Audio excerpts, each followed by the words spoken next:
ভালো করে ফটো তুলবি, ঠিক আছে? ভালো করে পোজ দাও। পাটা এটা ভালো না না। আগে এই ভিডিওটা দেখো, তারপর আমি কিছু কথা বলছি। আরে না, আরে দাঁড়াও, এইটা তো ড্রেসের স্টাইল। দরকার নেই স্টাইলের। এই দেখো, আবার বারণ করেছি তুমি, বারণ করেছি, এক মিনিট দাও, আমি বারণ করেছি। একটুও না, এক মিনিট দাও, একটু না, একটা ফটো তুলবি, একটা ফটো তুলবি, একটাও না। একটা ফটো তুলবি, দাঁড়াও, একটাও না, হাত তো ছাড়ো।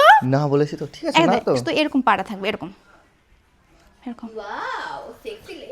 বাও, এই যে এর তো কি সুন্দর ড্রেস। দেখলে তুমি কি বাজে, তাহলে এমনি তোর। আসসালামু আলাইকুম বন্ধুরা, তোমরা সবাই কেমন আছো? আশা করি নিশ্চয়ই ভালো আছো। আল্লাহর অশেষ রহমতে এবং তোমাদের দোয়া ও ভালোবাসায় আমরাও না বেশ ভালো আছি। তো এদের ঢং দেখো, এমনি যদি ফটো তোলা ছিল তো তবে এত ঢং কী জন্যে করা লাগে?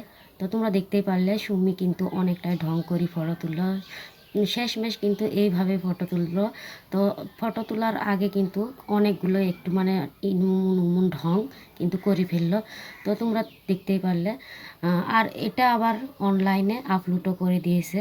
তো এই সব ঢংকে আর দেখে রে বাবা, এই সুমি যে এত ঢং করে, আমার তো আর সয় না। তো যাই হোক বন্ধুরা, আমিও তোমাদের সামনে তুলে ধরলাম।